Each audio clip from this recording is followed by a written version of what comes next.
Reka tubashimire kandi tubaha ikaze mwe mudukurikira amakuru n'ibiganiro tubagezeho gatanu kuri gatanu n'amakuru batandukanye agenda kibanda ku ngingo z'ingenzi zitandukanye n'amakuru kandi by'umwihariko kibanda ko yarimo aravugwa hano mu karere k'ibiyaga bigari.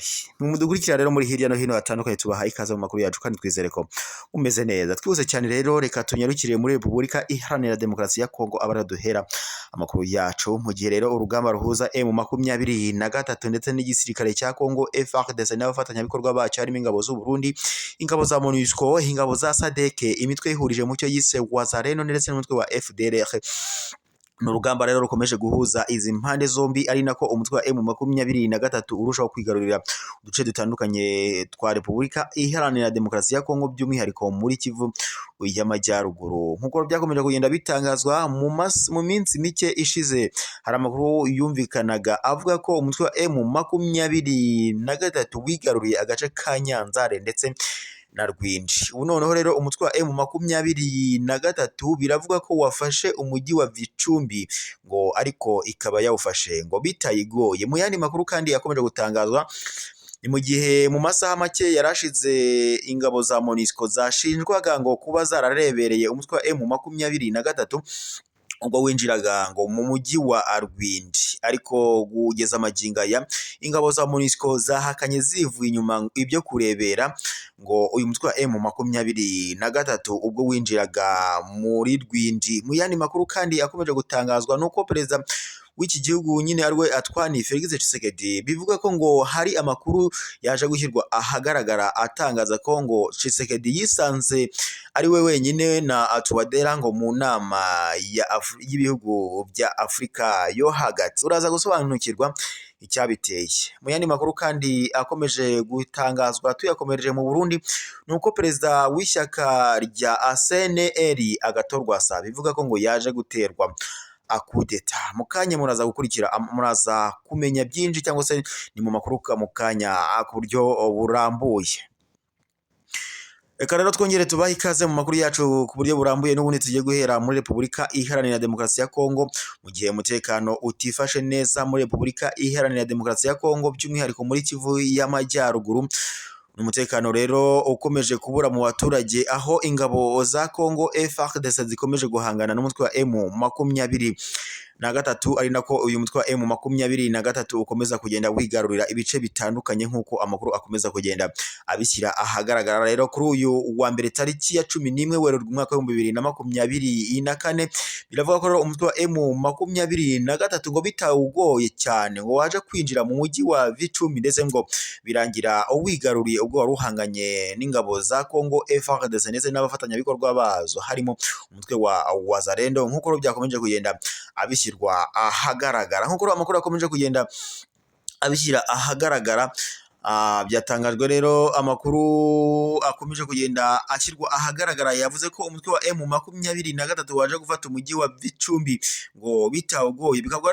Bikavugwa ko rero uyu mujyi ngo ari umujyi w'ingenzi wo muri teritwari ya Rucuru. Nk'uko byakomeje kugenda bitangazwa bivuga ko uyu mujyi wa Vicumbi uherereye mu birometero 150 werekeza mu majyaruguru y'umujyi wa Goma ndetse ku nkengero ngo z'uburengerazuba bw'iki kiyaga cya Edouard. Nk'uko byakomeje kugenda bitangazwa cyangwa se bishyirwa ahagaragara bivuga ko rero amakuru akomeza avuga ko umutwe wa M23 usa n'urimo kugenzura umujyi uri kugenzura Rucuru hafi ya yose.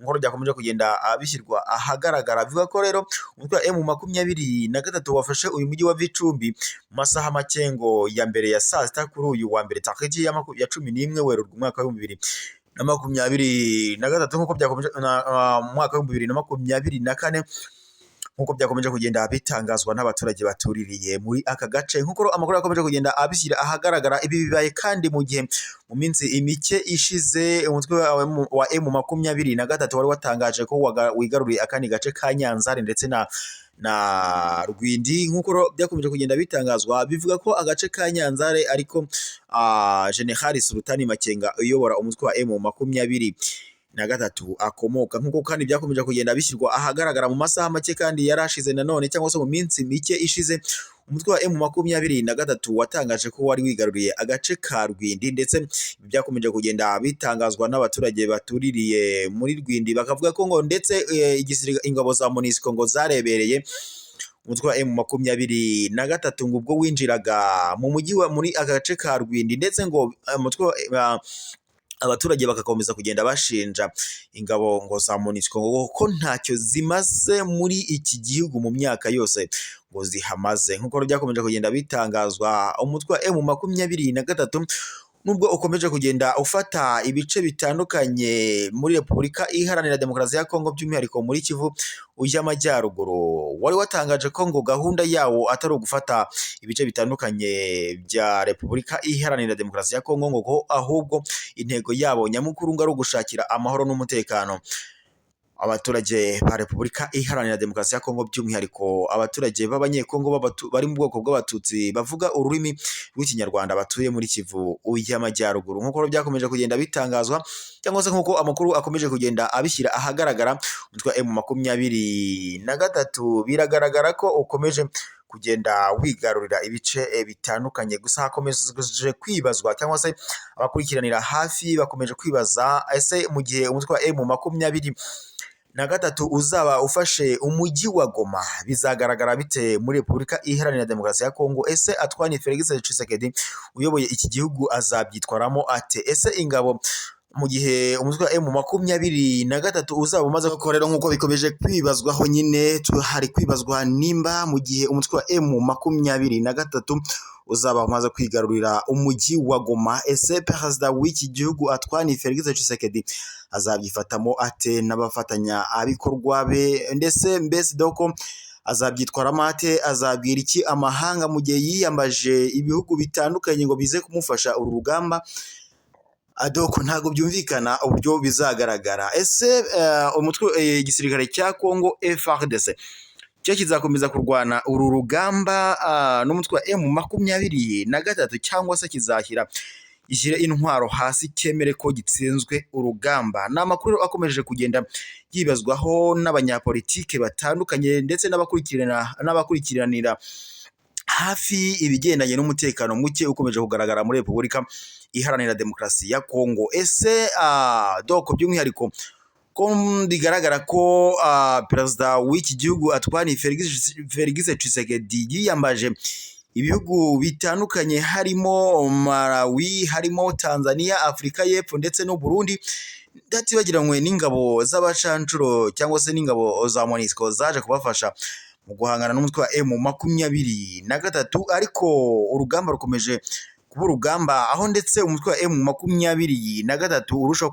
kwigarurira ibice bitandukanye by'iki gihugu. Ese Antoine Felix Tshisekedi uyoboye Repubulika Iharanira Demokarasi ya Kongo abireba ate, abyumva ate? Aba basirikare se cyangwa se ingabo z'igihugu FARDC zo zirabibona zite? Hari kwibazwa rero mu gihe umutwe wa M23 uzaba umaze kwigarurira umujyi wa Goma, ese aba bafatanyabikorwa b'ingabo za FARDC cyangwa se b'ingabo zifasha Repubulika Iharanira Demokarasi ya Kongo, hari kwibazwa ese zizaguma muri iki gihugu cyangwa se zizavamo zicyurwe? Abaturage rero bakomeje kwidotomba bavuga ko izi ngabo ngo nta kintu na kimwe ziri kubafasha. Ese ubundi kuki perezida w'iki gihugu Antoine Felix Tshisekedi atazikurayo ngo zitahe n'ubundi akomeze yihanganire ubwe ndetse n'igisirikare cye, aho gukomeza kwifashisha izi ngabo mu gihe kandi bivugwa ko nta nyungu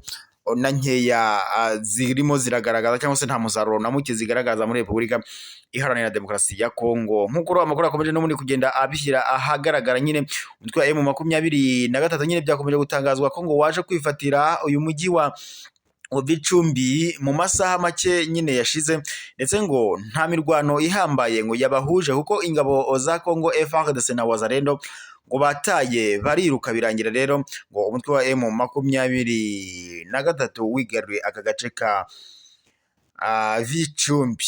Nk'uko byakomeje kugenda bishyirwa ahagaragara rero, amakuru akomeje gutangazwa avuga ko umutwe wa M23 cyangwa se ifatwa rya Bicumbi ngo ryabaye nta mirwano ihambaye cyangwa se yabaye kandi ngo rije nyuma cyangwa se irifatwa rya Vicumbi bivuga ko rifashwe nyuma yo gufata Rwindi, ndetse bikanavuga ko aka gace ka Rwindi ari ahantu hanyuma hari hasigaye ngo mbere yo kugera mu majyaruguru ya Kivu y'amajyaruguru unyuze kuri Kanyabayonga cyangwa se unyuze Kanyabayonga nk'uko bikomeza kugenda bitangazwa. Ngayo rero amakuru akomeje kugenda atangazwa muri Repubulika Iharanira Demokarasi ya Kongo.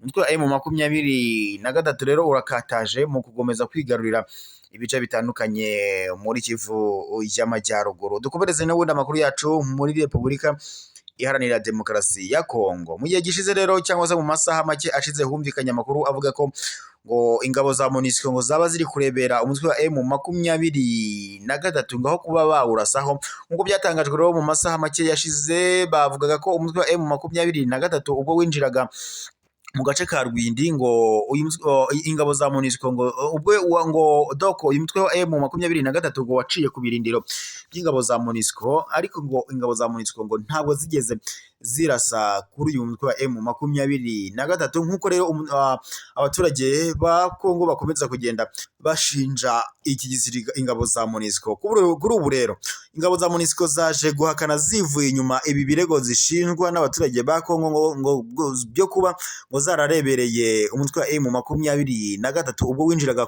muri iki gice cya Rwindi giherereye muri teritwari ya Rucuru. Nk'uko byakomeje gutangazwa muri iki cyumweru gishize, nibwo umutwe wa M23 wigaruriye kariya gace ka Rwindi nyine, nk'uko amakuru akomeje kugenda abishyira ahagaragara. Ibi rero nyuma yo nk'uko byakomeje kugenda bitangazwa, ubwo uyu mutwe wa M23 winjiraga muri aka gace ka Rwindi, abaturage ba Kongo bakomeje kugenda bashinja ingabo za MONUSCO ngo ko zarebereye umutwe wa M23 ubwo winjiraga muri aka gace ka Rwindi. Nk'uko byakomeje gushyirwa ahagaragara,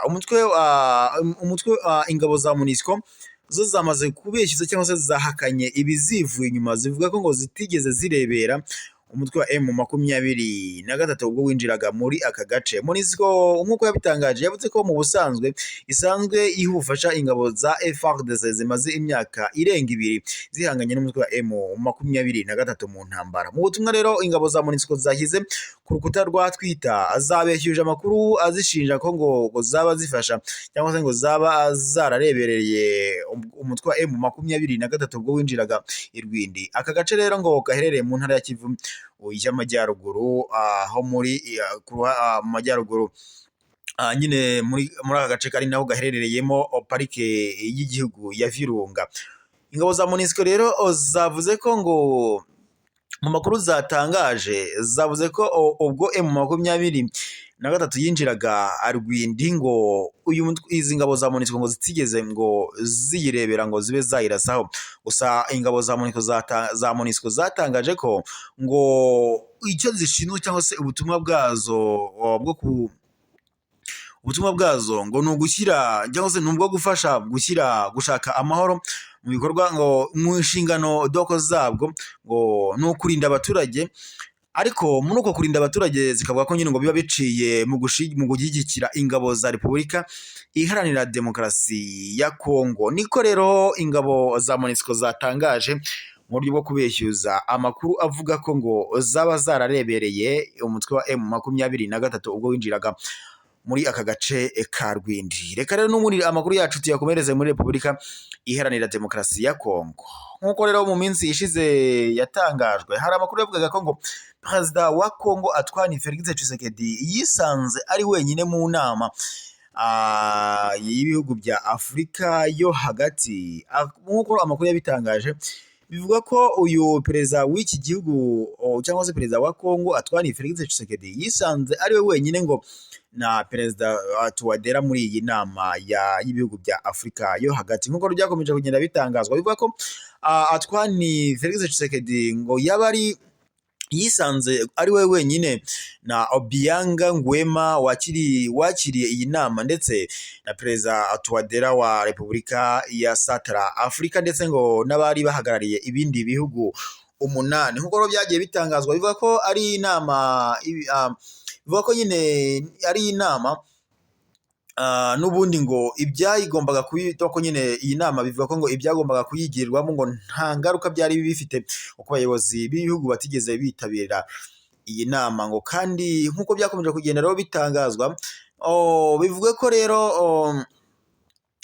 Antoine Felix Tshisekedi we ngo yari yifitiye indi gahunda idasanzwe ngo yo gusabira u Rwanda ibihano nk'uko ngo ajya bigenza aho aba yagiye hirya no hino ku isi ndetse akavuga ko nyine abagenda ashinja u Rwanda ko rwaba rufasha umutwe wa M23 guhungabanya umutekano muri Repubulika Iharanira Demokarasi ya Kongo. Gusa ibi u Rwanda rukomeza kugenda rubyamaganira kure cyangwa se u Rwanda rwamaganira kure iki kirego kirushinja ko rwaba rufasha umutwe wa M23 ndetse narwo rugashinja Kongo ko yabifasha umutwe wa FDLR urimo abasize bagize uruhare muri jenoside yakorewe abatutsi mu Rwanda mu mwaka w'1994 nk'uko byakomeje kugenda bishyirwa ahagaragara. Bivuga ko iyi nama ya 24 ngo isanzwe iyi nama ya 24 nyine isanzwe y'abakuru b'ibihugu bya Afurika yo hagati ngo yabaye ku wa gatandatu ushize.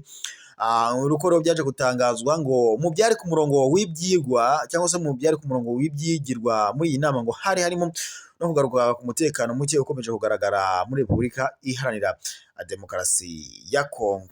Nguko rero ibyatumye perezida w'iki gihugu yisanga ari kumwe n'abakuru b'ibihugu babiri bonyine. Mu yandi makuru kandi tuyasoreze mu Burundi, mu gihe gishize humvikanye amakuru avuga ko umuyobozi w'ishyaka CNL Agathon Rwasa ubwo yandikiraga minisiteri ko nyine ubwo perezida w'iki gihugu bambe perezida w'iri shyaka ritavuga rumwe riri ku butegetsi cyangwa se iri shyaka rya CNL ariwe Agathon Rwasa, hari amakuru yavuga ko yari yandikiye minisiteri ayisaba ko ngo yamuha uburenganzira bwo guterana n'ishyaka rye ngo bakiga cyangwa se bagakemura ibibazo bigaragara mu ishyaka rye. Rero nk'uko amakuru yatangajwe rero biravuga ko kongere y'ishyaka rya CNL itavugwaho rumwe ngo yashyizweho n'uwo bita Nestor Girukwishaka yagizwe nka perezida w'iri shyaka nyine asimbuye Agathon Rwasa warishinze kuri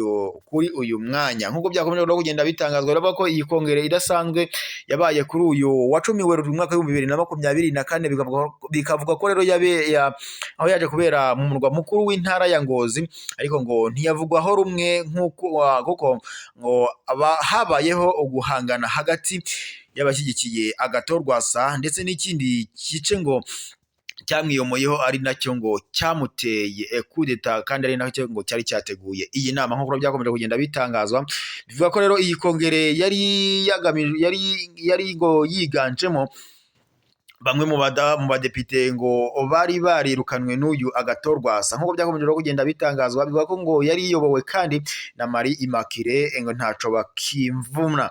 nk'uko yakomeje rero kugenda bitangazwa uyu ntaco bakimvuna ngo niwe yarayoboye iyi kongere. umwe rero mu badepite 10 ngo batavuga rumwe n'ishyaka riri ku butegetsi rya CNDD-FDD. nk'uko byatangajwe rero bivuga ko rero nk'uko amakuru akomeje kugenda abikira ahagaragara bivuga ko iyi kongere ngo yari kandi ishyigikiwe na leta y'u Burundi kuko ngo ari nayo ngo yatanze imodoka zatwaye abari bitabiriye iyi kongere kandi ngo bikavuga ko ngo hari harimo ngo n'iziva mu biro bishinzwe gutwara abantu n'ibintu rizwi nka Autahako. nk'uko byakomeje kugenda bitangazwa mu mujyi wa Gitega usanzwe ari umurwa mukuru wa politike w'iki gihugu.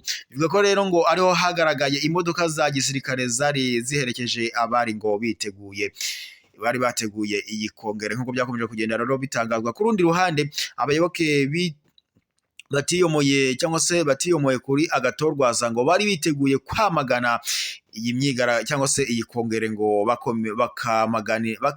bakoranye doko nyine abari biteguye abatiyomoye kuri iri shyaka cyangwa se kuri iri shyaka rya Agathon Rwasa ngo bivuga ko nyine bari bateguye uburyo bwo kwamagana iyi kongere. ariko nyine nk'uko byakomeje kugenda bishyirwa ahagaragara bivuga ko ngo baje bakomanirijwe ngo barakomanirijwe bityo rero ngo bitambikwa n'abapolisi ndetse n'abasirikare biza gutuma ngo babohereza mu turere dutandukanye. bityo rero ngo umugambi wabo ngo ntiwagerwaho nk'uko byari bigamijwe. nk'uko byakomeje kugenda bitangazwa cyangwa se nk'uko amakuru akomeje kugenda abishyira ahagaragara avuga ko abashatse ngo kuburizwamo iyi gahunda cyangwa se iyi kongere ngo bahise bakusanyirizwa mu mirima hafi aho ngaho ngo bicizwa ku zuba, ndetse ngo umuntu umwe ngo nta muntu n'umwe ngo wari wemerewe kuba yahaguruka aho ngaho, nk'uko byakomeje no kugenda bitangazwa mu gihe gishize.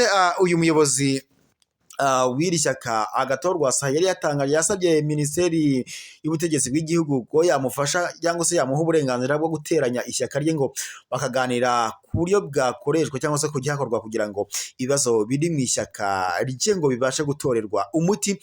Gusa iyi minisiteri y'ubutegetsi bw'igihugu yaje kumwangira, birangira ibyo yifuzaga kugeraho cyangwa se ibyo gukemura ibibazo biri mu ishyaka rye bya ACNL bidakozwe, nk'uko byakomeje kugenda bitangazwa cyangwa se nk'uko amakuru akomeje kugenda abishyira ahagaragara. Biravuga ko iyi kongere yabaye mu gihe uyu Agathon Rwasa we ngo yari doko nyine nk'uko amakuru akomeza kugenda abishyira ahagaragara. Biravuga ko iyi kongere yabaye mu gihe Agathon Rwasa washinze iri shyaka rya ACNL we ngo yari mu ruzinduko ngo rw'akazi mu gihugu cya Kenya, hari nabwo yaje guterwa akudeta, nk'uko byakomeje kugenda bitangazwa.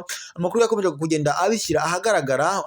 Mu gihe gishize uyu Agathon Rwasa yari yaraherutse gutanga yari yatangaje ko yandikiye minisiteri y'ubutegetsi bw'igihugu ayisaba ko ngo yamuha uburenganzira bwo guterana, ndetse ngo bagasuzumira hamwe cyangwa se bakarebera hamwe ibibazo biri mu ishyaka rye, ndetse bagashakisha n'uburyo byakemurwa. Gusa mu makuru yakomeje gushyirwa ahagaragara, perezida w'iki gihugu ariwe Evariste Ndayishimiye ngo nawe yari yababwiye ko ngo ibibazo biri mu ishyaka ryabo cyangwa se biri mu ishyaka rya ACNL ari bo bonyine ngo bagomba kwicara bakabishakira umuti. Gusa minisiteri y'ubutegetsi bw'igihugu yo yanze kumuha uburenganzira, bikanavuga ko rero ndetse ishyaka riri ku butegetsi irya ACNL ngo ryaba ryihije, adoko ishyaka riri ku butegetsi irya CNDD FDD ngo ryaba riri inyuma y'ibi ibikorwa. Reka rero mwe mudukurikiye mu makuru n'ibiganiro tubagezaho 5 kuri 5, tubabwire ko mwakoze gukurikira amakuru n'ibiganiro tubagezaho 5 kuri 5. Amakuru yacu nakagaruka,